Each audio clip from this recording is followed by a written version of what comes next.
Remise des bulletins, le point sur la fin du premier trimestre. Les élèves du primaire, du secondaire ont reçu leurs résultats ce samedi 15 novembre. Bilan, bourse, faits marquants dans ce journal.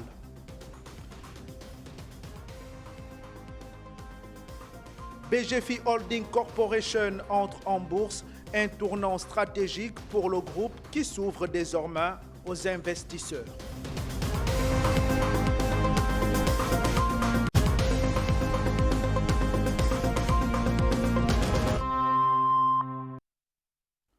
Exactement 13h à Ebianville. Bienvenue à tous. Votre présence nous honore.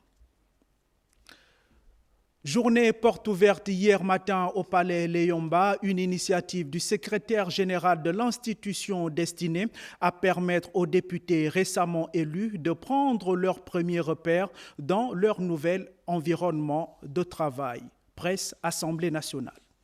C'est dans une atmosphère en point de joie et de responsabilité que les 145 députés, dont 30 femmes, sortis des urnes à l'issue des dernières joutes électorales, ont foulé le sol du Palais Léomba, invités par le secrétariat général de l'institution à remplir les formalités administratives d'usage pour le compte de la 14e législature. Au programme, réception des attributs et séance photo. Les formalités d'accueil, c'est amener les députés à venir nous fournir certaines informations nécessaires au bon fonctionnement de notre institution et bien évidemment mettre à leur disposition les attributs que nous avons. Symbole de leur fonction et de leur responsabilité envers le peuple gabonais, la cérémonie de remise des attributs est un moment solennel qui marque le début effectif du mandat des députés. C'est une fierté et un honneur de fouler le sol de l'Assemblée nationale en qualité de député, mais surtout une grande fierté de faire partie de cette 14e législature. Je me sens très bien et prête à commencer le travail qui m'a été confié par ma population, mes électeurs dans ma circonscription à Coco Beach. Je suis de ceux qui pensent que le député, en tant qu'élu national, a la responsabilité de promouvoir la démocratie et faire en sorte qu'elle s'ancre davantage au niveau à la fois de nos territoires et au niveau plus général du pays. Cette remise des attributs aux honorables députés précède la cérémonie inaugurale prévue ce lundi 17 novembre avec l'élection du nouveau bureau de l'Assemblée nationale, lequel bureau assurera les affaires courantes avec l'appui d'un groupe de députés intérimaires jusqu'au 31 décembre 2025, date de clôture de la session ordinaire en cours. On parle aussi santé dans cette édition d'information. Le ministre des Affaires sociales assurant l'intérim de la santé s'est rendu aux côtés du conseiller spécial du président de la République chargé du volet santé pour encourager les médecins bénévoles de mécénat chirurgique cardiaque. L'équipe est en mission au Gabon pour la prise en charge d'enfants souffrant de pathologies cardiaques. Chez la Mébalé, Guy Serge Dizambo. À l'hôpital Jeanne Ebory, les médecins bénévoles de mécénat chirurgie cardiaque Enfants du Monde, aux côtés des spécialistes gabonais, consultent et prennent en charge les enfants souffrant d'affections cardiaques. Le ministre des Affaires sociales assurant l'intérim du ministre de la Santé est venu saluer le travail de ces professionnels mobilisés pour sauver des vies. Je voudrais d'ores et déjà louer l'initiative et souligner l'importance de cette action qui permet à terme aux enfants qui sont diagnostiqués de problèmes cardiaques de pouvoir retrouver la santé. Je voudrais aussi, sous l'impulsion du chef de l'État, son Excellence Brice Clotaire Oligui Nguema, réaffirmer l'engagement du gouvernement à soutenir de telles initiatives humanitaires. Au-delà des consultations, cette mission a également une vocation formatrice. La vocation de Jeanne Ebory, justement, c'est d'implémenter des compétences. Et lorsqu'on n'est pas en capacité de le faire, nous faisons tout pour faire venir des collègues. Et aujourd'hui, nous faisons une activité qui, il y a quelque temps, a démarré avec incertitude. Grâce au bon suivi des médecins gabonais, on a Abigail qui est présente là, qui a pu être opérée 2 fois à 2 reprises. Elle est venue une première fois en 2011 et elle est revenue en 2024. Et aujourd'hui, elle va très bien. Jusqu'à maintenant, 5400 enfants ont été pris en charge par l'association depuis presque 30 ans. Et ils sont tous suivis. Une collaboration saluée par les autorités qui voient dans cette initiative un modèle de partenariat utile pour améliorer durablement la qualité de soins. Merci beaucoup au président de la République qui a vraiment tout fait. Il a mis à notre disposition un avion pour aller récupérer les enfants en province. C'est extraordinaire, de les ramener ici. Il y aura aussi dans quelques jours une opération sur les bêtes de lièvre. C'est des opérations comme ça pour apporter la joie, apaiser les cœurs. C'est ce que le président demande qu'on fasse. Grâce à cette mission, plusieurs enfants seront opérés ou suivis, leur permettant d'espérer une vie normale malgré des pathologies souvent complexes. Toujours en santé, cette fois à Lambaréné, dans le 2e arrondissement, l'association La Dynamique de Magnan a lancé une campagne de sensibilisation sur les cancers féminins et masculins. Objectif, informer, prévenir et encourager le dépistage précoce avec la participation du docteur Séraphin Akouré Davin. Le point avec Yves Malik. Quartier Magnan, 2e arrondissement. Sous cette tente, des hommes et des femmes mobilisés pour écouter les messages de sensibilisation et susciter une réelle prise de conscience au-delà des mots. C'est pour renforcer la prise de conscience et pousser les populations à aller se faire dépister. Puisqu'il y a des points fixes qui sont là, l'hôpital canadien, l'hôpital Schweitzer, l'hôpital général, pour que les populations y aillent. Parmi les invités de marque, le garde des Sceaux, le docteur Davin Akouré, non pas en qualité d'homme politique, mais plutôt de médecin, pour partager son expérience et rappeler l'importance de la santé publique et du dépistage précoce. Le cancer est une maladie qui nous guette tous. Ce n'est pas une maladie d'à côté. Autre présence, celle des sages-femmes et infirmiers venus informer et orienter les populations sur les gestes préventifs, les signes d'alerte et la nécessité de consulter régulièrement. Les cancers du col de l'utérus et du sein pour les femmes, tout comme de la prostate pour les hommes, sont de redoutables tueurs. L'information et le dépistage sont les premières armes. On exhorte la population à toujours venir se faire. Il est question de sortir la sensibilisation des hôpitaux vers les communautés. Pourquoi? Parce que je cru qu'on prend conscience d'aller me faire dépister parce qu'il y a vraiment... Le doigt, c'est pas bon. C'est vraiment pas bon. Des maladies qu'on ne devons pas prendre en jeu. Cette journée de sensibilisation s'inscrit dans la volonté de la Dynamique de Magnan et de sa fondatrice, par ailleurs collaborateur du chef de l'État, de placer la santé au cœur du développement communautaire et de démontrer que l'autonomisation passe aussi par une meilleure connaissance de soi et de sa santé. Comme annoncé en titre, nous parlons éducation dans cette édition d'information. Conformément au calendrier scolaire, les établissements primaires et secondaires sont en vacances de fin de trimestre. Une phase marquée par la remise des bulletins ce vendredi. L'occasion de faire un premier bilan avec Nathalie Oké et Chrislin Maïnda.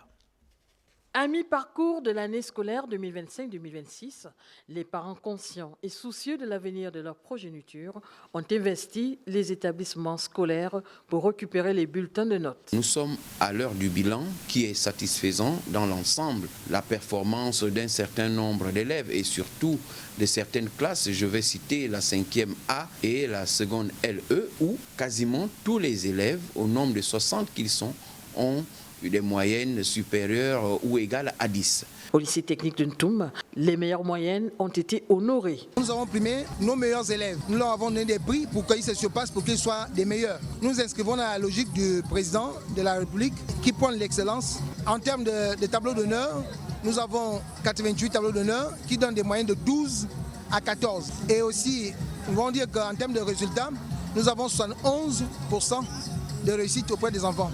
Une fin de trimestre qui est une période de remise en cause pour les élèves n'ayant pas obtenu de moyenne de classe. Je voudrais inviter les hommes à faire plus d'efforts. Parce que les moyennes des filles vont jusqu'à 14 et les hommes se limitent à 13. Vous devez tous produire de bons résultats. Il s'agit de vacances intermédiaires pour une période d'1 semaine. Dans son chronogramme de management, l'administration du lycée technique décerne des prix pour stimuler, encourager les efforts des personnels et des élèves. Climat de fin de trimestre sous tension dans certains établissements. Les violences scolaires, qu'elles soient verbales ou physiques, laissent des séquelles et peuvent impacter les résultats des élèves. Fernand Nzamvé et Ludovic Bitegué se sont penchés sur la question.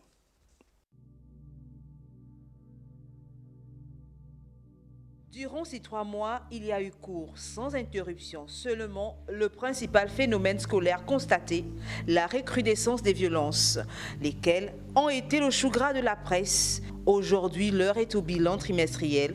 Il y a des élèves, par exemple, qui donnent des surnoms aux autres, mais des surnoms qui sont dévalorisants. Cet élève-là peut s'absenter et si cette semaine-là coïncide avec les évaluations, vous comprenez que l'élève va enregistrer des mauvaises notes.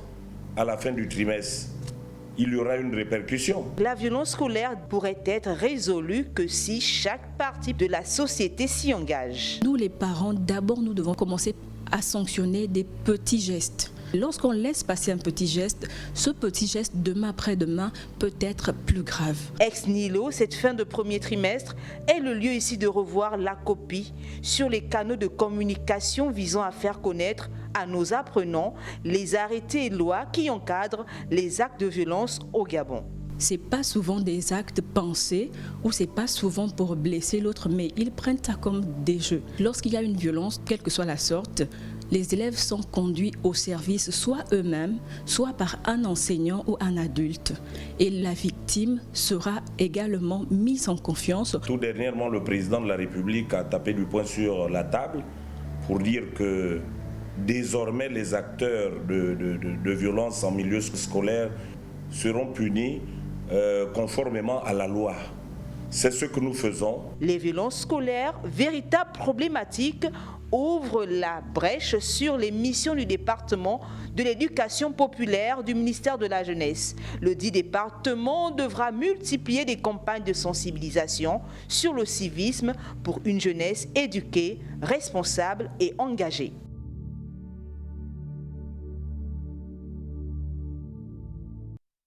Toujours en éducation, premier bilan de l'année scolaire 2025-2026. Après une rentrée fixée au 1er septembre, le premier trimestre s'est achevé ce 15 novembre, offrant un premier test pour des milliers d'élèves.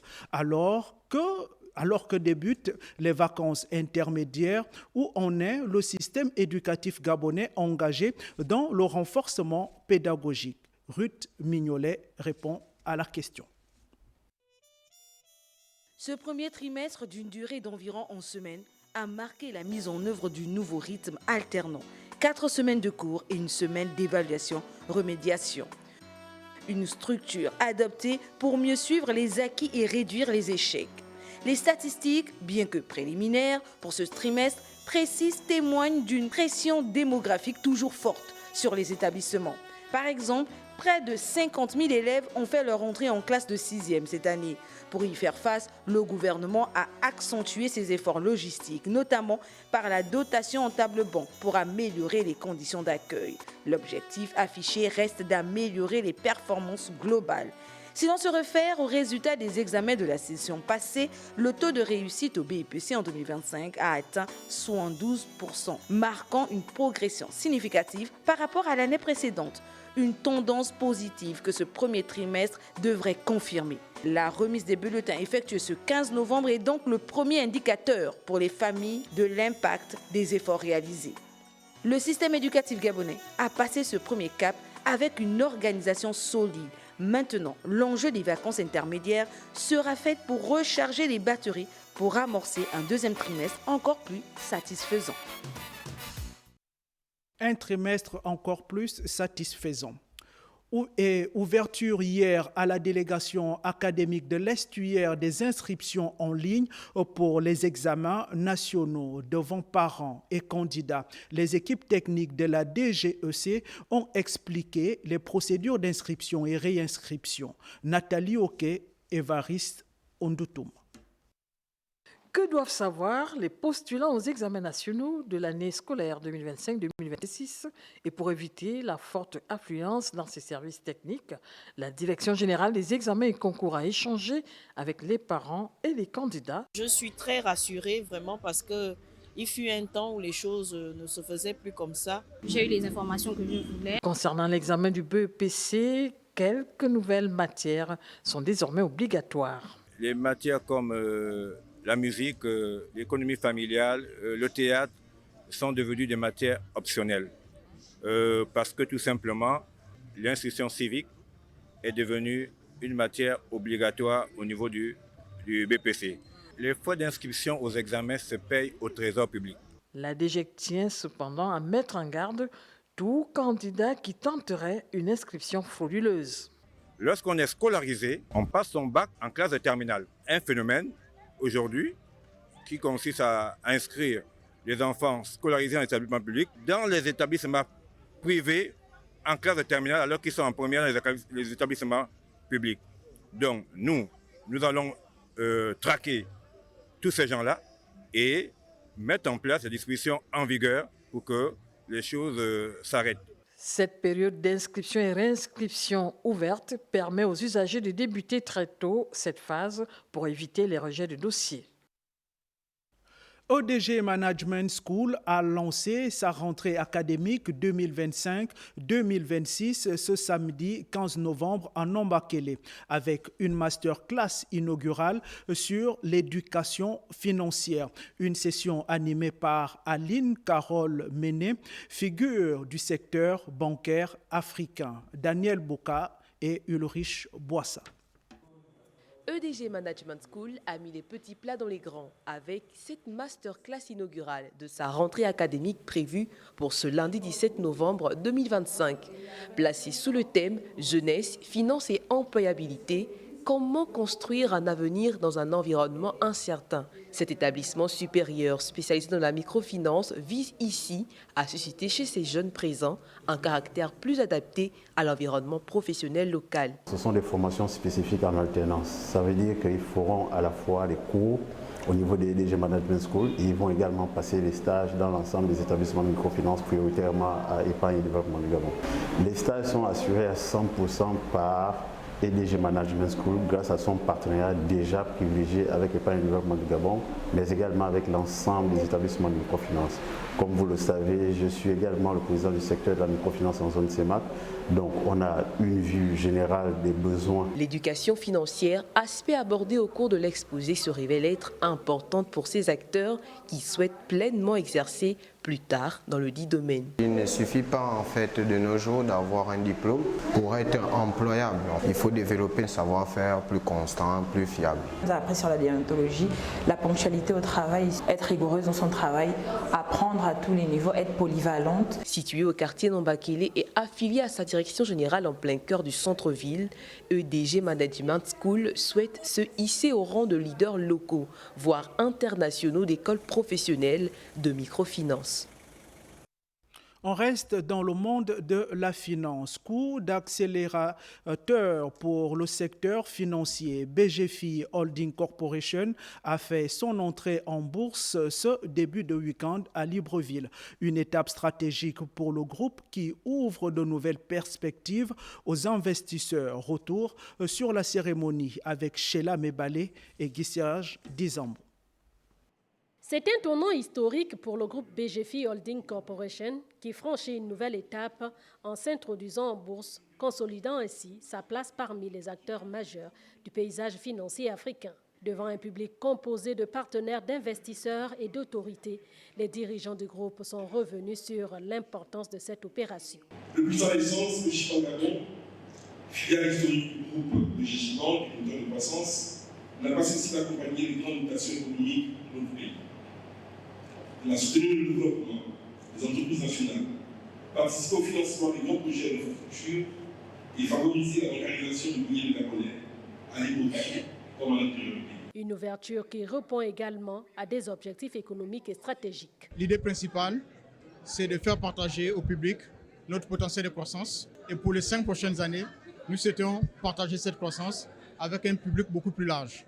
Deuxièmement, nous souhaitons avec ces ressources financer notre croissance, investir dans les nouvelles créations d'entreprises, les nouvelles banques, investir dans les systèmes d'information, renforcer notre présence à travers l'Afrique et à travers le monde. Le responsable de BGFI Bourse a lancé un appel aux populations sur l'importance de devenir un acteur de développement économique. Une fois que l'année civile est terminée, il va se passer ce qu'on appelle une assemblée générale ordinaire qui va valider les comptes.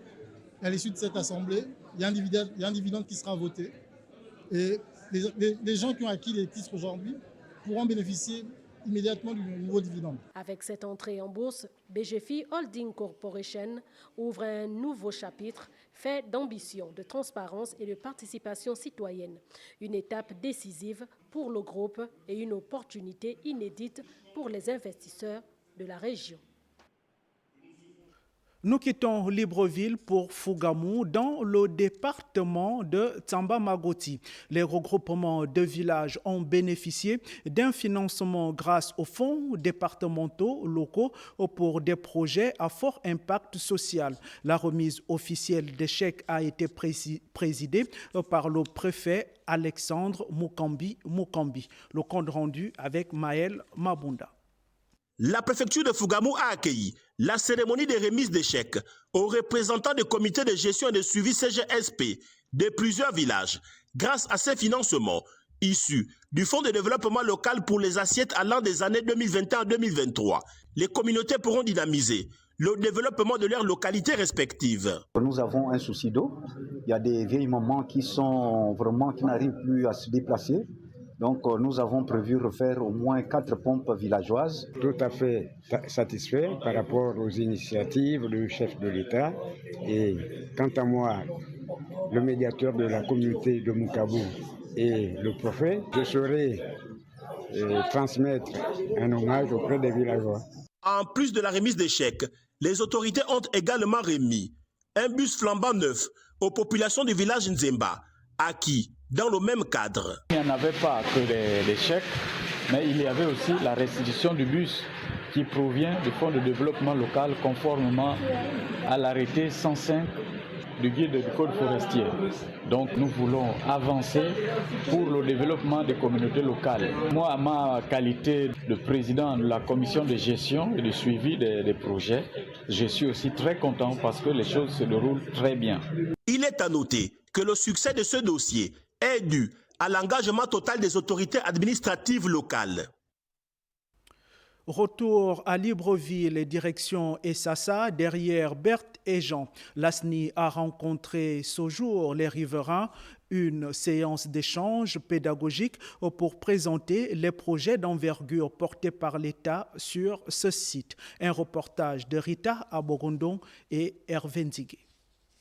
La Société nationale immobilière et la population ayant des parcelles ou lotissements dans la zone dite derrière Berthéjean échangent ici à bâton rompu. Cette partie du 2e arrondissement de la commune d'Untum a été choisie pour abriter des projets d'envergure. On parle de la construction d'une route 2x2 voies allant de Bikele pour aboutir à Essassa, y compris des logements pour répondre aux exigences des plus hautes autorités. Seulement, cette décision ne trouve pas un écho favorable auprès des occupants. Nous acceptons la vision du président de la République gabonaise.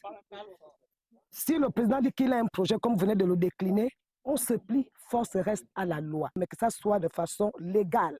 Nous ne sommes pas contre votre travail. Essayez de voir ce que vous pouvez faire pour nous. C'est tout ce que nous demandons. L'ASNI étant propriétaire des lieux, avec un titre foncier à l'appui, apporte des éclaircissements. Et ça fait 1300 hectares, à peu près pour 300 000 habitants. Donc on est venu ici rassurer la population que le travail est en cours.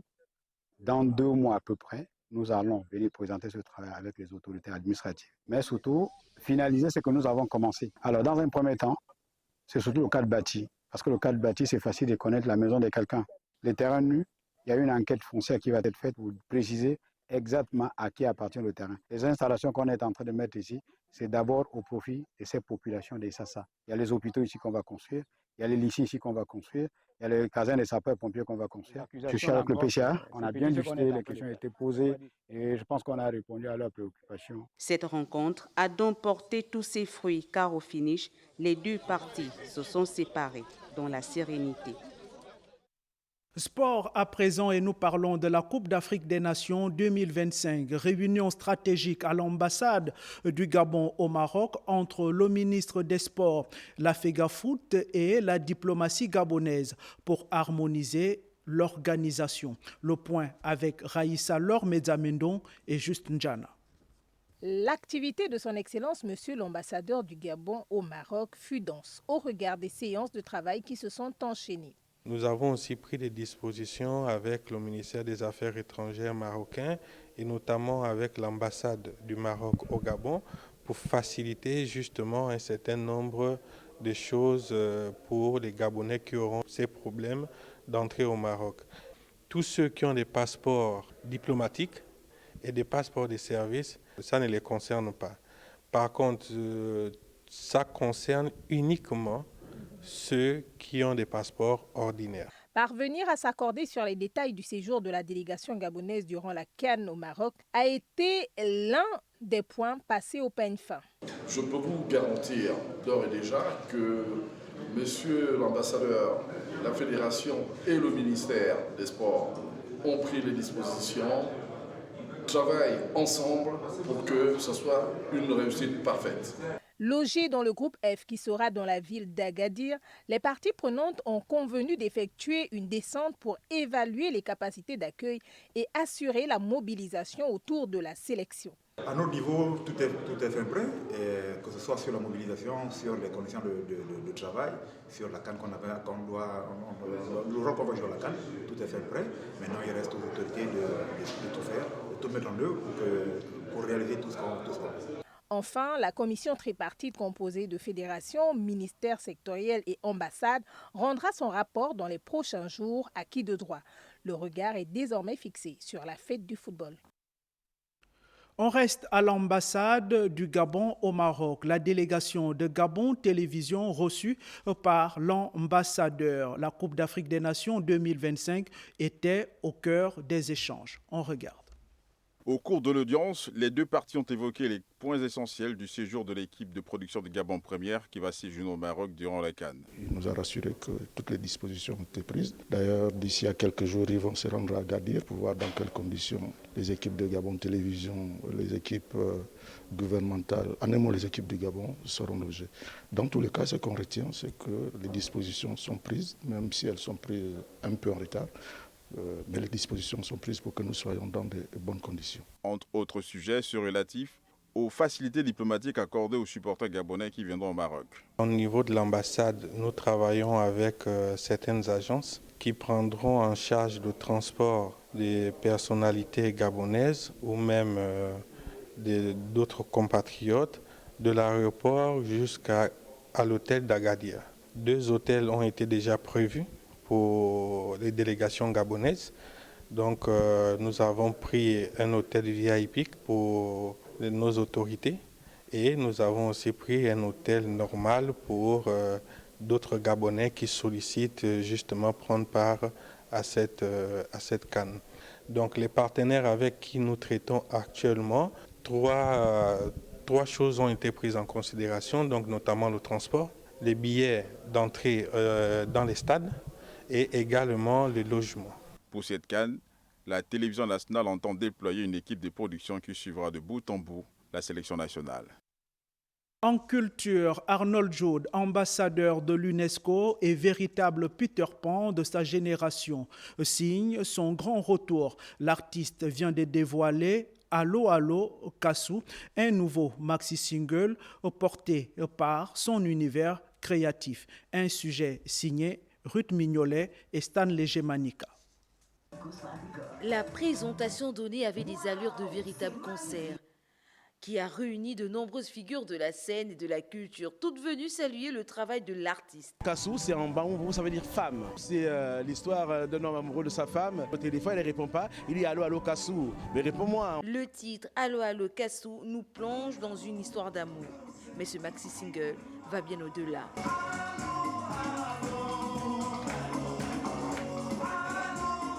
Au total, 4 titres composent cette œuvre. On y découvre l'irrésistible Bonbon Sucré, ainsi que le duo très attendu Enial, un featuring percutant avec la chanteuse As Oyep.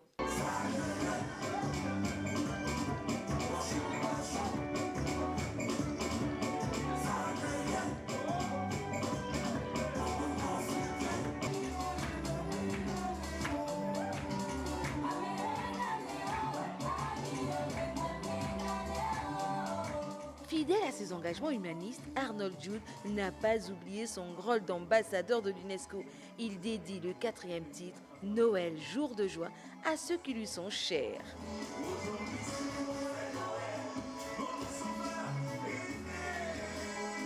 Une Une sortie qui confirme la constance et l'éclat d'Arnold Jude, prêt à faire danser les cœurs et les ondes pendant ce mois de novembre et décembre.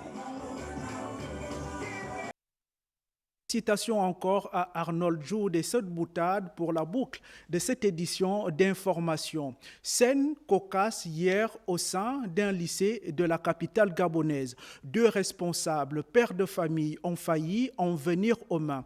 Au cœur du différend, la paternité du bulletin de notes d'un lycéen qui, par le biais de la mère, a reçu les trousseaux scolaires de l'apprenant et son argent de transport. Une forme de polyandrie qui n'a pas fini de surprendre. C'est sur cette note que prend fin cette édition d'information. J'aurai le même plaisir de vous retrouver très prochainement, s'il plaît à Dieu. Surtout, n'oubliez pas, le meilleur reste sur Gabon Première.